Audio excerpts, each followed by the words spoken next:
Bueno, nuevamente aquí con ustedes, muy contenta de estar en este tiempo, con este mensaje que me agradan muchísimo estos espacios porque de verdad cuando le pido al Señor que me enseñe, que me diga sobre qué quiere hablarles, me siento muy edificada. Me encanta ver cómo Dios me va dando todos estos mensajes para ustedes y aprendo igualmente yo, y me sorprende ver cómo Dios organiza todo de una manera tan especial.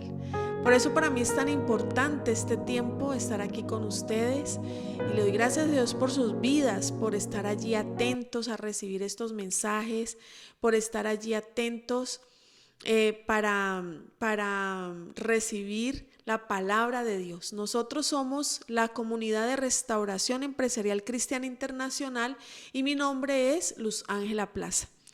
El tema que traemos para hoy lo he querido titular Planes de Bien, y quiero empezar con una promesa que ha sido bandera en mi vida.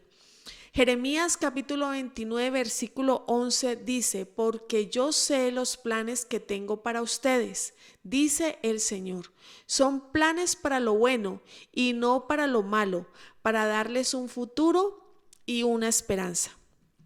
Quiero contarles que Jeremías fue un profeta que llevaba el mensaje de Dios a su pueblo. Jeremías profetizó sobre el tiempo del exilio, afirmando que duraría 70 años. Dios también habló por medio de Jeremías que cuando se cumpliese ese tiempo, Él visitaría a su pueblo y despertaría sobre ellos su buena palabra para hacerlos volver a su tierra. Estas palabras comenzaron a cumplirse cuando Nabucodonosor, rey de Babilonia, llevó cautivo en 3 distintas deportaciones a los habitantes más prominentes de Jerusalén. Entonces, miremos el contexto. Luego de la muerte del rey Salomón, hijo de David, el Reino Unido de las 12 tribus de Israel se dividió en 2 reinos. Roboam, hijo de Salomón, permaneció como rey en Judá dentro del territorio del sur, con su capital en Jerusalén. Por su parte, Joroboam se proclamó rey de las 10 tribus del norte, teniendo a Samaria como capital. Cada reinado tuvo unos 20 reyes. Todos los reyes del reino del norte actuaron contra los estatutos de Dios y crearon un sistema de adoración al levantar lugares profanos para la adoración de dioses paganos.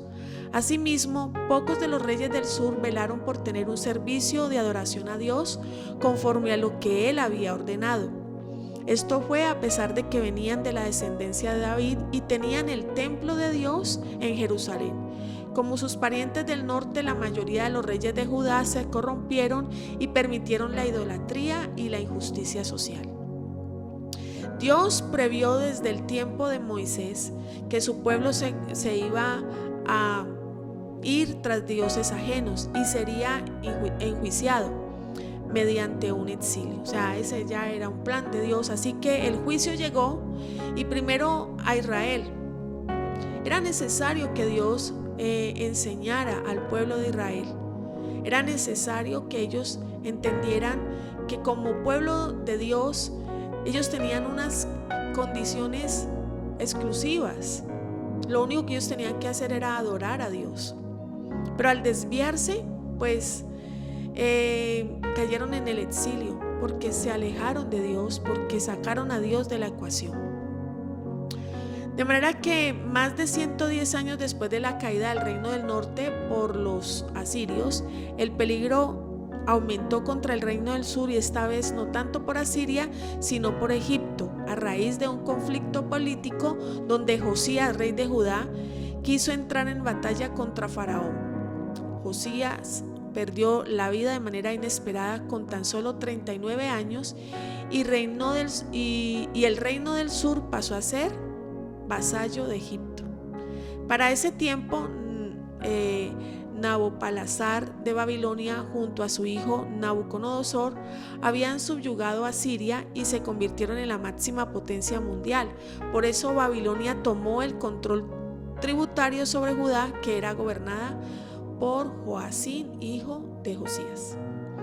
Es interesante notar que Dios le hablaba a la nación de Judá por medio de Jeremías para que se sometiera a Babilonia, conforme al plan que él tenía para ellos.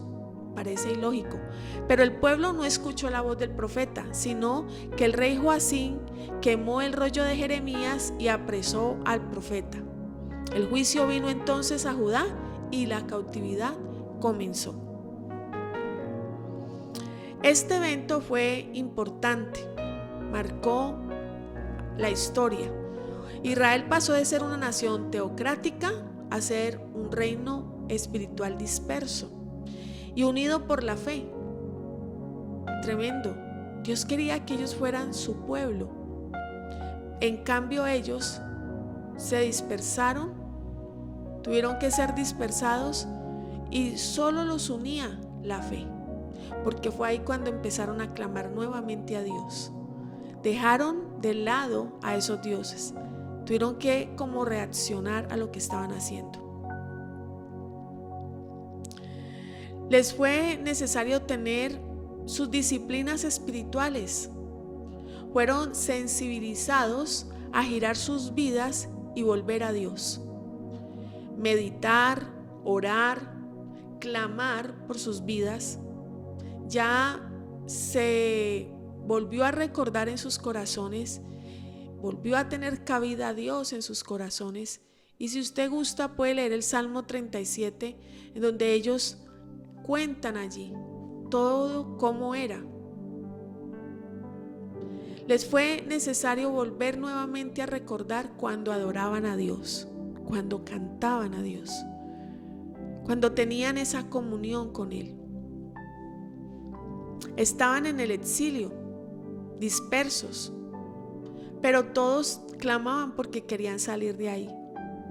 Clamaban porque veían que sus vidas habían perdido lo que Dios les había dado. Jeremías 29:11 dice: porque yo sé los planes que tengo para ustedes, dice el Señor. Son planes para lo bueno y no para lo malo, para darles un futuro y una esperanza. O sea, los planes estaban.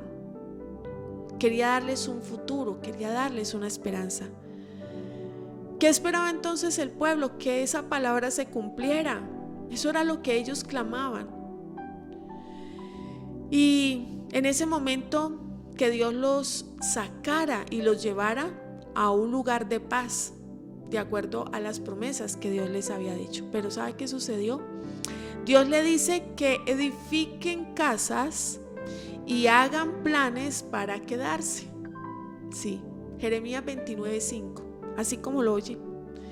Allí en el exilio, allí Dios les dijo: no los voy a sacar. Se van a quedar y van a edificar casas. Vaya, compre tierras, edifique casas y hagan planes. Hagan una familia y continúen allí. Y les dijo: y trabajen por la paz de esa ciudad donde les envié. Jeremías 29. Unos versículos más tarde Dios dice: permanecerán en Babilonia durante 70 años, pero luego vendré y cumpliré todas las cosas buenas que les prometí y los llevaré de regreso a casa. Vuelve otra vez a ver allí el rescatar esa promesa de parte de Dios. Jeremías 29:10. Entonces había un propósito en todo esto. Había un propósito. Quizás el plan que tú tengas pueda verse afectado por cosas que se salen de tus manos. Acabamos de pasar por todo esto de la pandemia. Estamos todavía en ese proceso. Y tal vez los planes se vieron alterados. Y yo no sé qué otras cosas más puedan venir. Yo no quiero venir a decir esto o aquello de parte de Dios. Lo único que yo puedo venir y decirte es que cualquiera que sean las circunstancias, que el entorno quiera afectarnos, nosotros debemos continuar con el plan que Dios tiene trazado. Tenemos que, si es necesario hacerle algunos ajustes y volver a empezar, lo haremos. Pero en ese plan hay un propósito. Cuando ellos construían las casas y continuaban allí, ellos estaban haciendo que todos los extranjeros y todos aquellos que estaban a su alrededor conocieran al Dios que adoraban. Y cuando usted va a la historia del pueblo de Dios, usted va a encontrar que esa parte del exilio, cuando ellos adoraban y cantaban, en el Salmo 37, como dice, cuando ellos adoraban y cantaban, los extranjeros le decían: vuelvan y cántenos, síganos cantando. Tal vez lo que ellos experimentaban allí era paz cuando escuchaban los cánticos de los hijos de Dios. No sé en qué lugar tú estás en este momento, no sé cuáles serán las circunstancias que te rodean, pero cuando tú alabas a Dios, aún en medio de esas circunstancias, y haces esos planes de bien que Dios dice, todo lo que tú hagas va a reflejar el amor de Dios y va a transformar el entorno. Cuando ellos adoraban, no solo Dios actuaba por ellos, sino que también lo hacía por los extranjeros. Cuando ellos oraban y plantaban sus casas y sus vidas que planificaban en ese lugar, traían la justicia de Dios a esa tierra. Cuando tú haces tus planes y tus proyectos, cuando tú dejas que Dios esté en la ecuación y empiezas a caminar de acuerdo a esa dirección y guía del Espíritu Santo, toda la justicia de Dios te bendice a ti y trae la justicia del reino a esta tierra, transformándola. Por eso es que tenemos que tener tanto cuidado con aquellas cosas que nosotros decimos o hacemos cuando las cosas no nos están saliendo tal como lo esperábamos. Las promesas de Dios están vigentes hoy. Dios no había olvidado ni había cambiado de parecer. Sus promesas estaban y sus promesas hoy siguen. Él no ha olvidado lo que te ha prometido. Parecía tal vez un sufrimiento, parecía que Dios demoraba en cuanto al cumplimiento de esa promesa, de los planes que tenía para ellos. Pero sucedía que era produciendo una transformación. Era necesario que ellos fueran procesados. Tal vez esa deuda que tú tienes es necesaria para que tú seas procesado. Y tal vez sin ella no hubieses podido descubrir todo el potencial que tenías dentro de ti o tienes dentro de ti. Tal vez esa enfermedad que muchas veces te hace sentir tan mal que deseas no seguir viviendo, tal vez es un proceso para llevarte justo al punto en donde Dios te necesita, donde va a haber el derroche, donde va a haber todo el potencial a su máxima expresión, porque Dios te quiere llevar a que tú puedas impactar otras vidas. Para este pueblo era el exilio. ¿Qué representa para ti? ¿Te acuerdas que en algunas prédicas pasadas yo te decía que lo pequeño no podía contener algo grande, pero que algo grande sí podía contener algo pequeño? Pues eso es. Somos expertos en enojarnos y hablar cualquier cantidad de cosas cuando las cosas no nos están saliendo bien. Nos enojamos, nos sentimos abandonados por Dios, defraudados.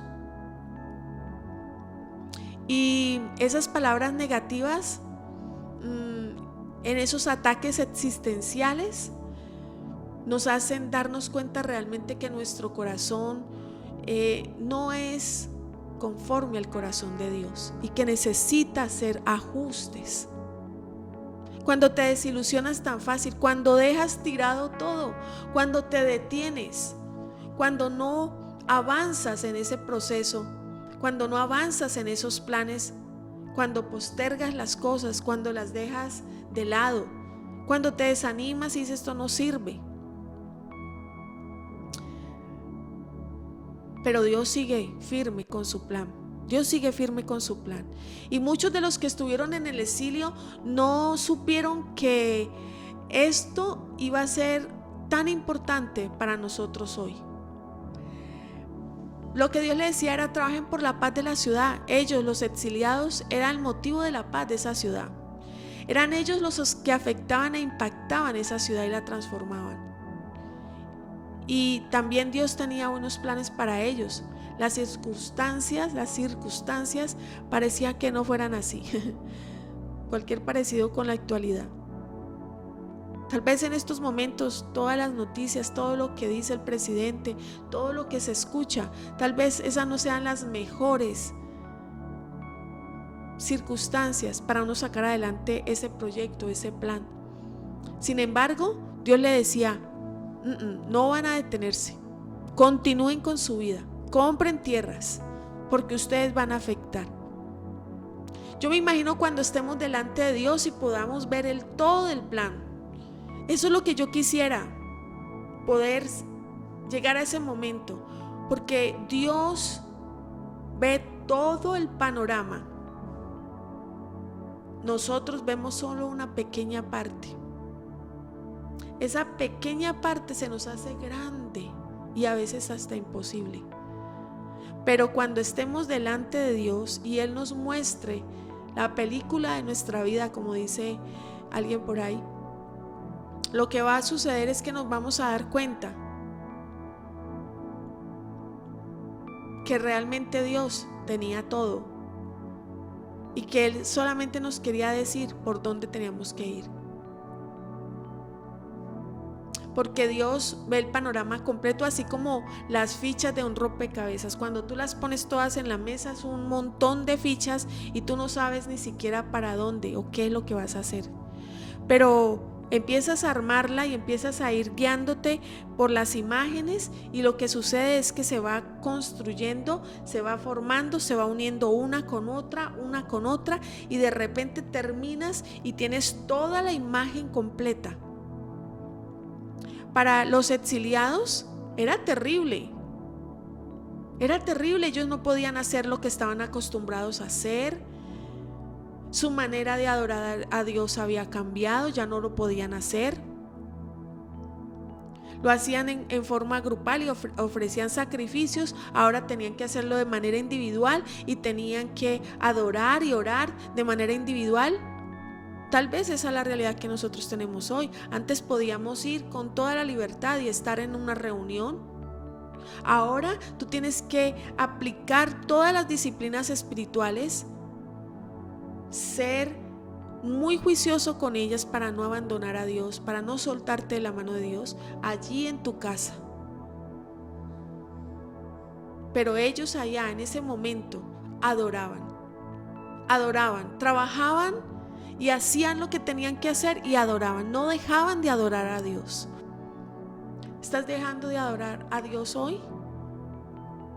¿Estás dejando de lado tus disciplinas espirituales? Sentarte a escuchar la palabra es una de ellas, es una de tus disciplinas. Y te sientas, pero te distraes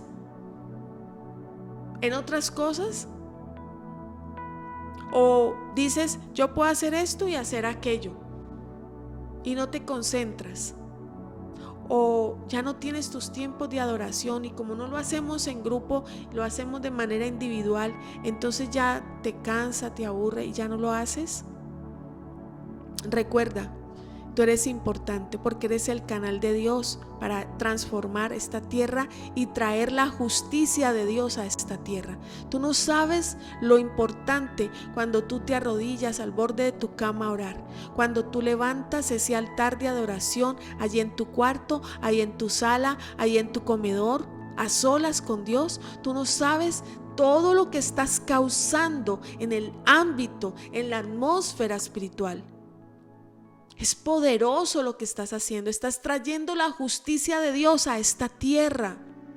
Estás produciendo una transformación. Tú eres parte de ese gran plan de Dios. Y cuando tú haces esto, y cuando tú muestras a ese Dios real, a ese Dios vivo, impactas otras vidas. Cuando tú le hablas del amor de Dios a esas otras personas, cuando tú adoras Y cuando tu vida comienza a dar esa luz que es Cristo dentro de ti, tú puedes alcanzar a otros que están en las tinieblas, que están en una oscuridad, que no saben a dónde ir, que no tienen un norte, que tú sí lo tienes con Cristo, porque Cristo es vida, porque la palabra de Cristo es vida en tu corazón. Eso es lo que Dios quiere. ¿Y por qué me quedaba yo detenida en este mensaje hoy de Jeremías y del exilio? Porque estos son tiempos en los que nosotros estamos pasando situaciones. A veces se escucha, es la salud mental, muchas cosas están pasando ahora a causa de esta pandemia. Y cuando creíamos que las cosas ya iban como pasando, ¡fum!, se aumenta el nivel de contagio y vuelven nuevamente a dejarnos en nuestras casas. Y vienen cambios, vienen muchos cambios. Pero si tú no aprendes a adorar a Dios, aún en medio de la dificultad, como el pueblo adoraba a Dios en medio del exilio y plantaban sus casas y adoraban a Dios, que tu casa sea un altar de adoración con tu familia, con los tuyos. Que la luz de Cristo alumbre tu corazón, tu vida, pero sea un faro para muchos otros hogares. Que tú puedas impactarles a ellos, porque tú eres parte del reino de Dios, y el reino de Dios necesita ser plantado en esta tierra. Conclusión, pues no sé qué puedas estar pasando en estos momentos. No sé si tal vez tú te sientas como en el exilio. No sé si tal vez una quiebra o esos tiempos que nos tuvieron encerrados afectó tu economía, o tal vez una enfermedad. Tal vez emocionalmente estás pendiendo de un hilo y te sientes muy mal y estás teniendo pensamientos muy negativos. Tal vez la relación conyugal, tal vez la unidad familiar, la relación con otros miembros de la familia. No sé cuál será esa crisis que puedas estar pasando. Pero de lo que yo sí estoy segura es que Dios está contigo. Él no se ha olvidado de la promesa. Él no se ha olvidado de la palabra que te ha dicho. En algún momento de mi vida yo también he pasado por situaciones adversas y yo le decía: Padre, si tú me dijiste que tenías planes de bien para mí, ¿por qué estoy pasando por estas situaciones? Y eran lecciones que necesitaba aprender. Y uno muchas veces se arrepiente de errores que comete, pero de los errores también se aprende. Y después Dios te saca y te lleva mucho más alto de donde caíste. ¿Cómo está la iglesia por estos días? Sería la pregunta. ¿Hacia dónde va la iglesia? ¿Qué disciplinas debes continuar cultivando o debes cultivar como iglesia? ¿Estamos como dispersos pero unidos, o nos hemos olvidado de los demás miembros de la comunidad, de los hermanos de la común fe? Y nos hacemos insensibles y nos olvidamos. ¿O cómo podemos impactar esta tierra cumpliendo la misión que nos ha sido encargada de la gran comisión? Llevar el mensaje a todas las naciones, llevar la palabra. A veces decimos: comparte este mensaje, y se nos olvida o nos da pena o tal vez no nos gusta mucho. Pero es importante porque es necesario que la gloria de Dios llene la tierra como las aguas cubren la mar. El plan es transformarnos y establecer el reino aquí, su justicia en esta tierra. Quiero dejarte este mensaje para que lo repases, para que analices Si en este plan que trazaste para este nuevo año, realmente tú quieres cumplir la estrategia de Dios y la gran comisión, si realmente estás firme que aún en medio de las circunstancias adversas que el mundo nos está mostrando, podamos entender que Dios quiere que establezcamos su justicia en esta tierra. Evalúanos, evalúate, evaluemos nuestros corazones y miremos en dónde estamos. Te quiero dejar esa reflexión, te quiero dejar este mensaje. Ojalá vayas a los versículos en Jeremías capítulo 29 y repases y mires en dónde estás tú. Pero ánimo, no es para que te sientas triste, no es para que creas que todo está perdido. Por el contrario, tenemos en Cristo y su gracia, su compañía, el volver de nuevo a comenzar. Decirle, listo Señor, yo estoy preparado, estoy dispuesto y quiero avanzar porque quiero mostrarle a cada persona en esta ciudad, a cada persona en este país y en esta tierra que tu justicia permanece y que tú tienes planes de bien y no de mal para darnos el fin que esperamos. Continúa de la mano del Señor y que Dios te bendiga. Nos volveremos a ver en una próxima oportunidad. Chao, chao.